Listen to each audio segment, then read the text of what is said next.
Welcome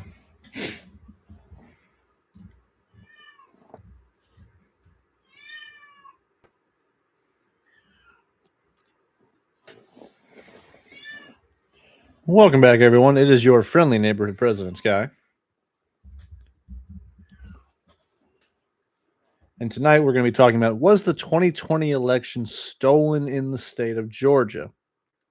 We might also talk about kind of other little things about the 2020 election, but that's going to be the main focus of tonight and what the Trump administration is currently doing in regards to the FBI raid in Fulton County and what this is going to mean for the 2026 and 2028 elections.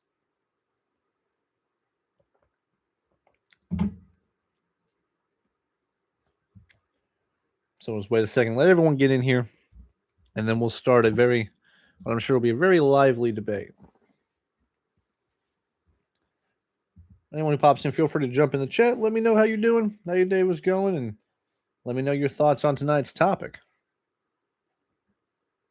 Also, let me know how everything's sounding on my end. If you're hearing any noise or if the microphone sounds good. And for full disclosure, I do live here in Georgia, so I do have a little bit of insight onto how our voting process works and how it's kind of changed over the years. And it is actually slightly different now than it was in 2020 because we passed a voter, what's the word? Suppression would probably be the best way to put it, but a voter, a voting not a referendum, but a voting reform law, I guess would be the best way to put it. Changed a couple of things about the system.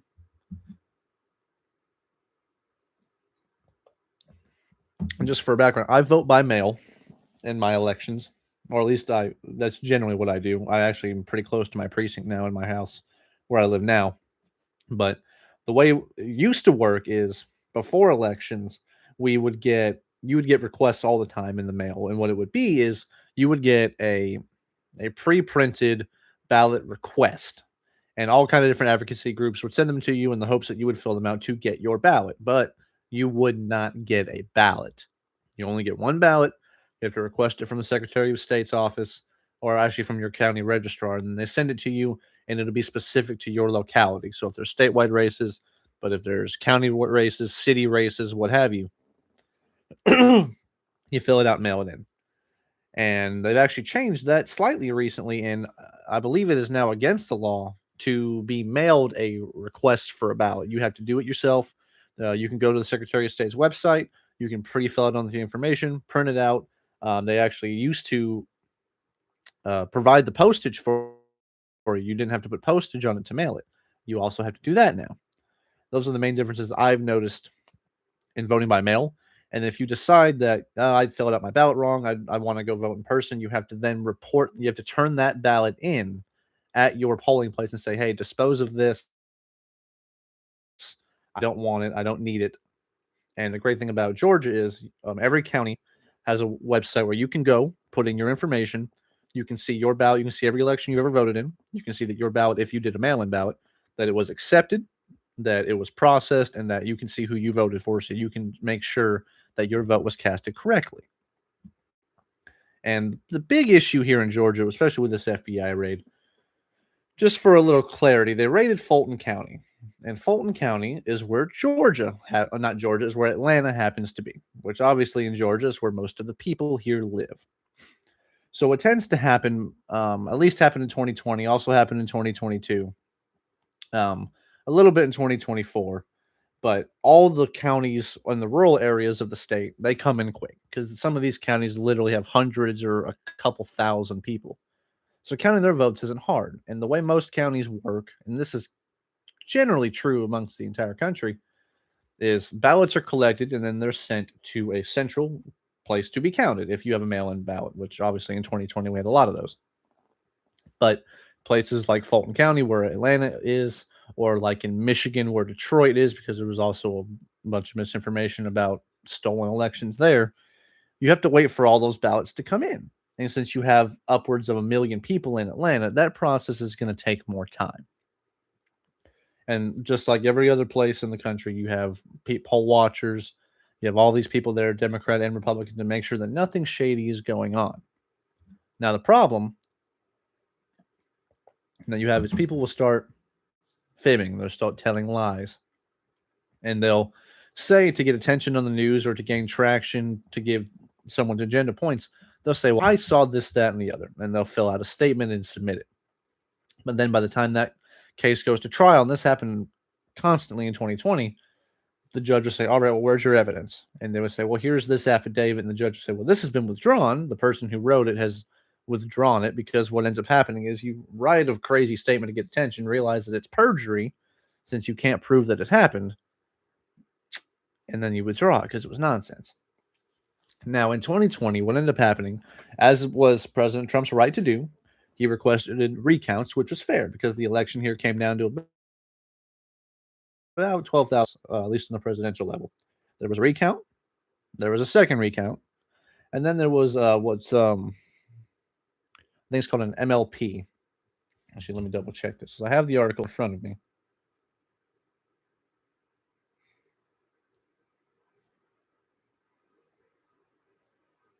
A risk limiting, no machines involved in counting. You have people counting the ballots by hand. And typically, in all these different recounts, particularly when you're counting them by hand, they expect anywhere from a 2 to 3% margin of error nationally.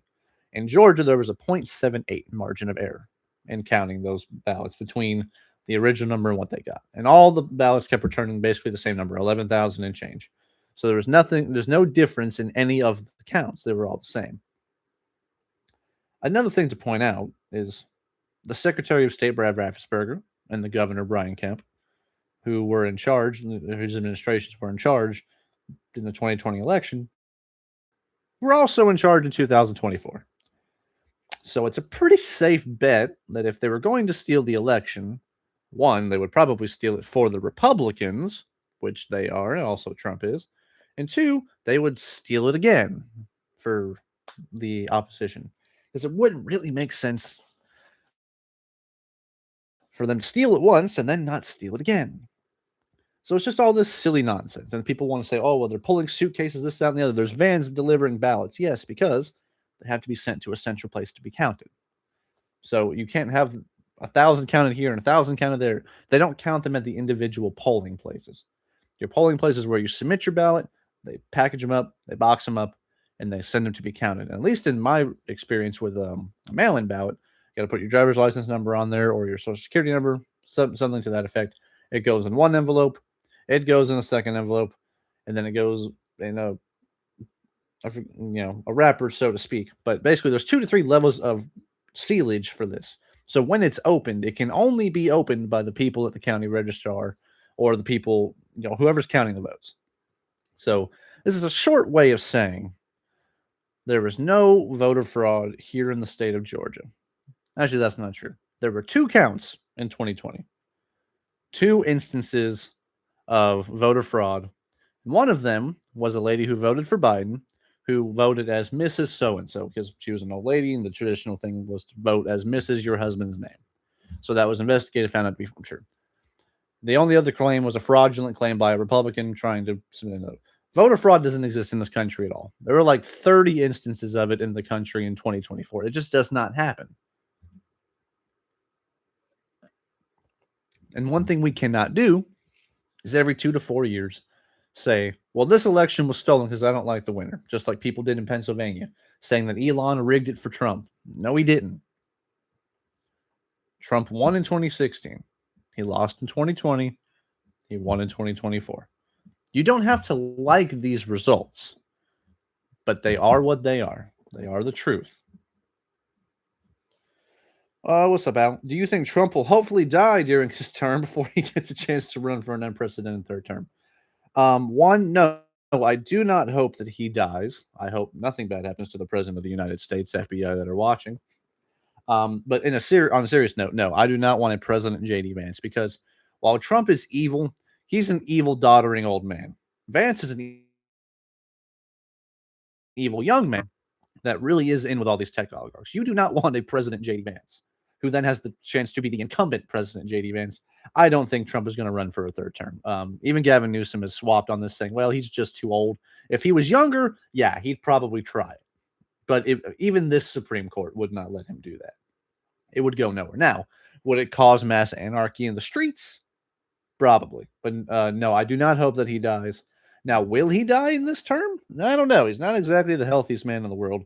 There's been speculation that he's had a stroke, that he's experiencing heart failure. Certainly nothing out of the ordinary for an 80-year-old man. But no, I don't think he's going to die, and I don't want him to die.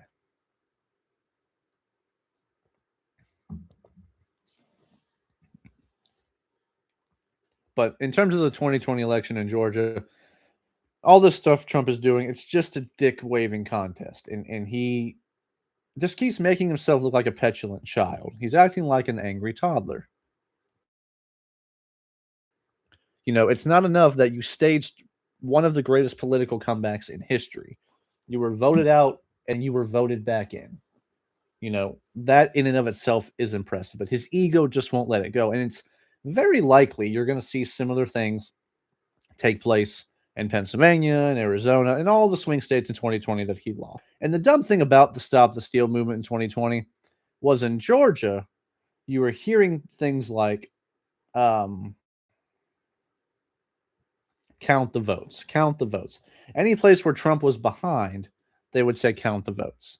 And then in Arizona, where he was leading for a little while, they would say stop the count, stop the count. So it wasn't about they're bringing in too many ballots. It's we just want to win. It's no different than in 2000 when people were raiding voting offices because they thought they were cheating then and they weren't. It's just a bunch of mass confusion because most people are unfortunately not very smart. Call the official. Short answer, no. Yeah, you're absolutely right. No voter fraud. And here's the thing: if you're gonna steal an election, let's just in this hypothetical world where the Democratic establishment stole the election. One, why would they not do it when they were in charge? Because yes, while the states run the elections, the Obama administration was in charge in 2016. In 2020, Trump was in charge, and in 2024, Biden was in charge. And it's always when Democrats are in charge that Trump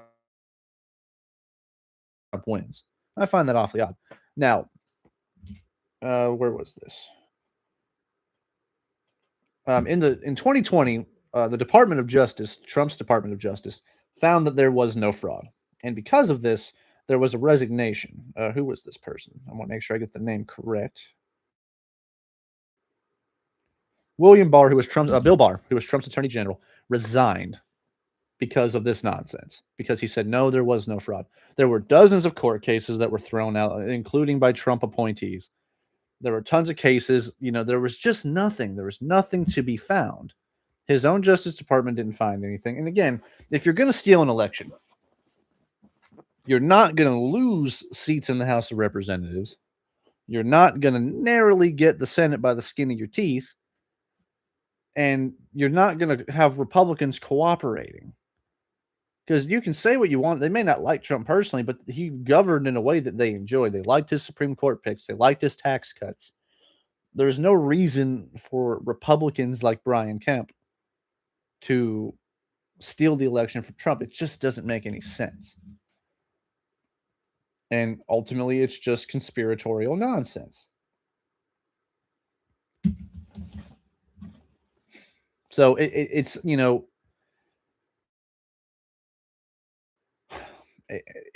we've seen so much insanity from Trump over the years that it really is hard to predict what he's gonna do. And he's already saying, "Well, I'll accept the results in 2026, just like he did in 24, if it's fair, if it's honest, if it's lawful." The problem is the Constitution is a little ambiguous when it comes to this. The states run the elections, but the federal government decides when the elections happen, more or less. So the federal government can implement voting changes, and there's a couple that are kind of being floated around right now, like I think it's the Save Act, I believe is what it's called.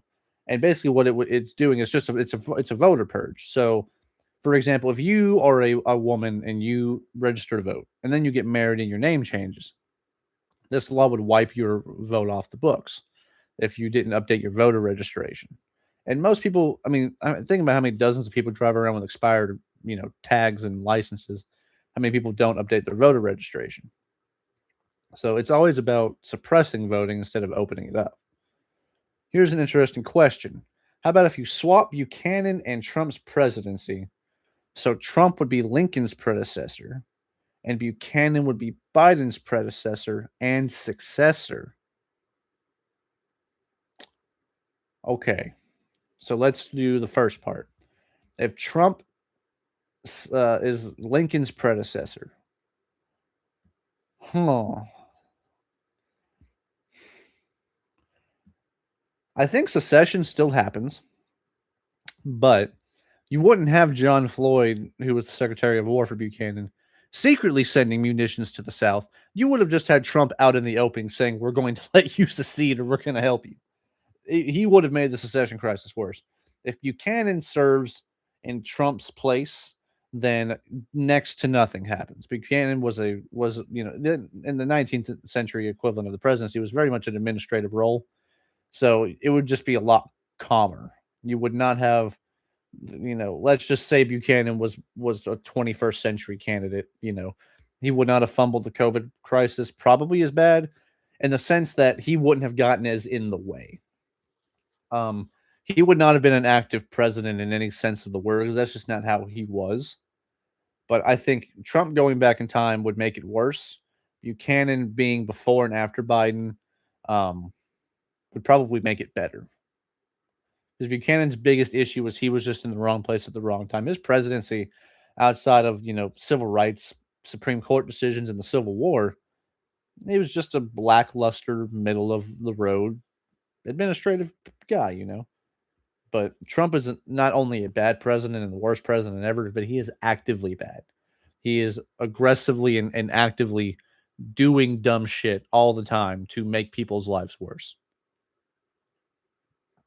Case in point, he's trying, and the judge has already ruled he can't do this, is trying to hold Schumer up, for funding for a tunnel project in New York that he says he'll give him if he names the Penn Station and all this other shit after him, which is just insanity.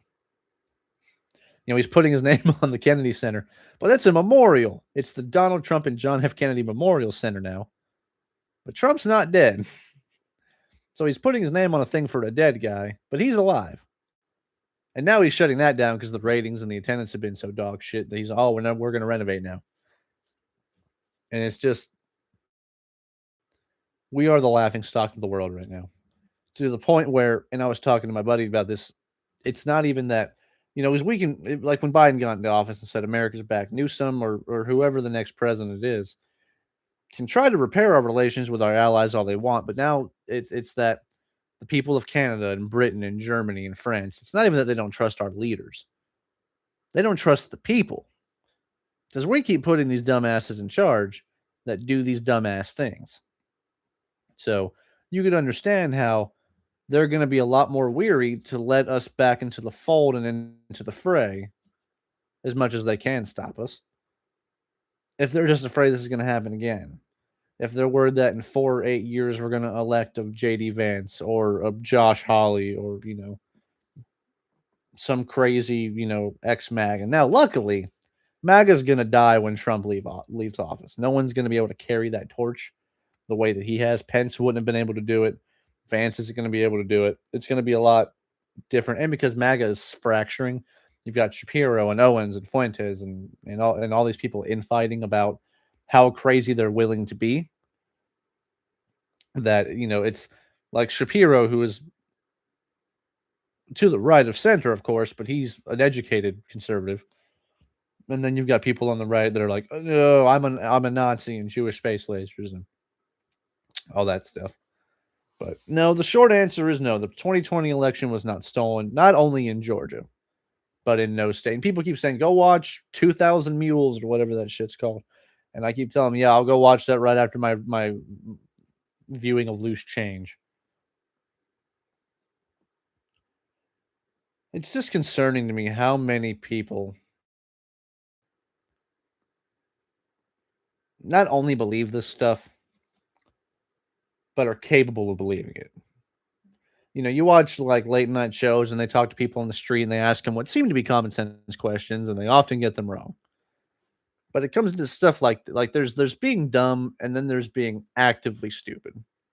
Like people who will write you a dissertation in a comment section about how chemtrails are real, and they'll write you a whole essay that's poorly thought out but long nonsense instead of people just saying, "Oh, well, I just believe it." There are people who are actively dumb and go out of their way to believe this stuff. So the 2026 midterms are going to be entertaining to say the least. While we're in here, anyone got any interesting predictions for the Super Bowl tomorrow?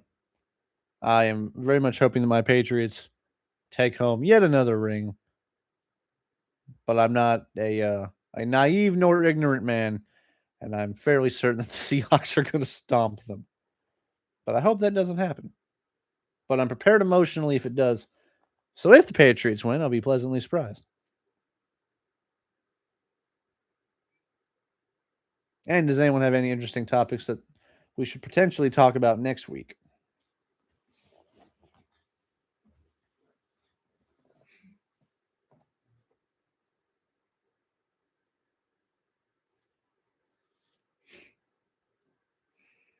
Maybe we'll do a governor's race prediction because it's actually going to be pretty different than the Senate predictions because you have a lot of states that will routinely vote for Republican or Democrat governors, but then vote differently for their senators. Um, like Andy Bashir in Kentucky, but they've got Republican senators, but they've got a Democratic governor. Or like places like Vermont or New Hampshire, they tend to kind of split, their state and federal offices. Maybe we'll do that next week.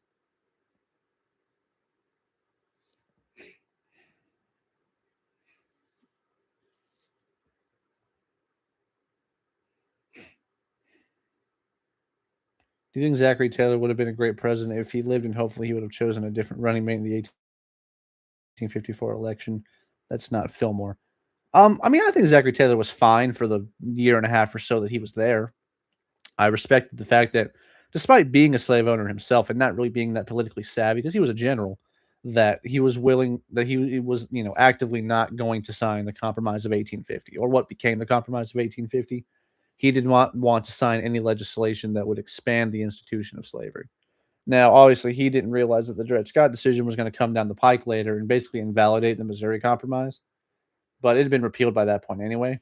But yeah, I think he would have been, probably in that James Polk, low to mid B tier, very, very popular president. I mean, he was, I mean, again, another general that ascends to the presidency just basically by kind of being a badass. So much so that Polk actually pulls him out of the field at the end of the Mexican War to kind of prevent him from being an opponent. Although he wasn't going to run again, trying to help the Democrats stay in power. Just Taylor was a Whig, and then once he dies, Fillmore takes over, and he's the final Whig president, the final non-Democratic Republican president we ever had. And the way things are going, probably will ever have. I don't see. Obviously, the two-party system is not going away. We've always had it. Um, I don't see the Democrats and the Republicans going away. They have lasted longer than any other political party. Both of them. The Democrats going on 200 years now, and the Republicans going on 170. And obviously, they've changed their principles over the years.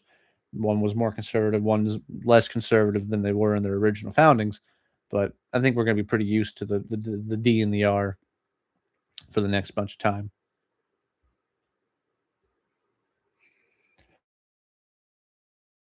I am curious to see what the just the insane carnival of nonsense is going to be the 250th anniversary of the country because it's going to be like UFC fights on the lawn of the White House or some other stupid shit.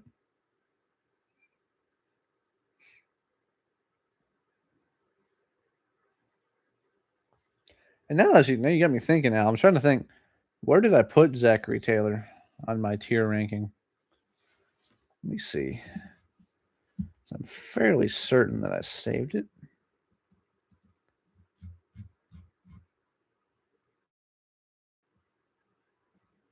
Let's see. I put Zachary Taylor.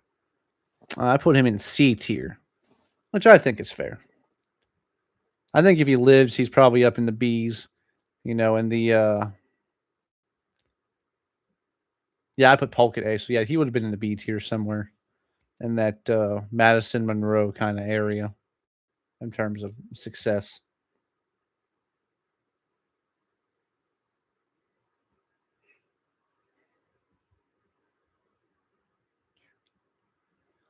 I had 6 F tier presidents.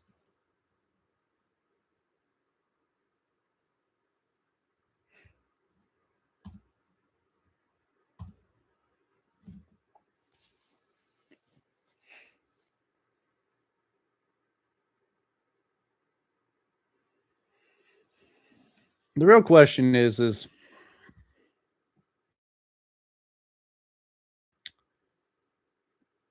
how much doctoring of whatever was taken from the Fulton County office is going to be doctored because they're going to be in there screwing with something. They're going. This is where the voting rigging comes in, and the problem is the people on the ground that day just did not know what was going on, and you can get a judge to get a warrant for anything. What happens in places like Arizona all the time is they can literally if they arrest you on suspicion of a DUI, by the time they get you to the jail, they can already have an electronic warrant from a superior court judge to basically force you to make you do a blood draw. So, I would not put a lot of stake or stock into the fact that there was a judge willing to sign a warrant for this, because there are plenty of judges that do view themselves in more of a activist kind of role for their own cause. Many don't, and and you'll see that where judges are appointed by a Republican or a Democrat, and they'll vote or rule in a way that's not in that person's favor. But it's kind of few and far between you see that. Although I do suspect that this year the Supreme Court is going to hand the Trump administration a slew of defeats, particularly with the birthright citizenship and the tariffs, because the 14th Amendment is pretty clear and the Constitution is pretty clear about which branch of government gets taxation powers. I think in a few minutes we're going to wrap the stream up, probably around the 30-minute mark, which should be about 2 or 3 minutes. So, any final thoughts about the 2020 election here in the great state of Georgia?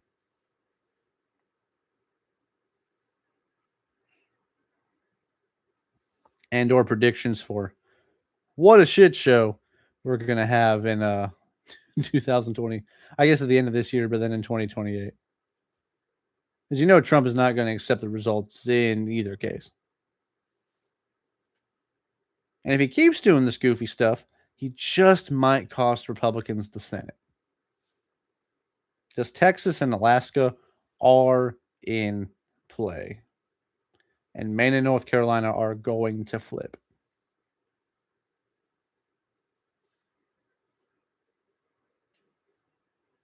And Ohio is an unlikely flip, but it's not impossible. If you were Robert Todd Lincoln and you were known to be right next to the president in the next building over a train station, why would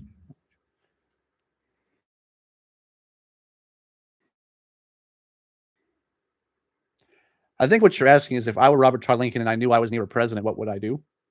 I would probably get away from them because he was around for both. He was down the street when his father was shot. He was with Garfield when he was shot, and then he said, "I'll never be around another president again." And then he's like a block away when McKinley gets shot. So basically every presidential assassination of that he lived through, he was basically there for. So if I were him and there was a president around, I'd run for the damn hills. Problem was, Robert was Secretary of War, I believe, for Garfield. So he probably did not expect that kind of thing to happen. But it really is insane how little protection we allowed the president to walk around with, particularly after Lincoln's assassination. It's weird that we never thought about that someone might try to kill the president, and we sort of had a contingency for if they died. But Lincoln famously would just walk around DC with a guard or two, and he often didn't even want them with him because he had slowed him down.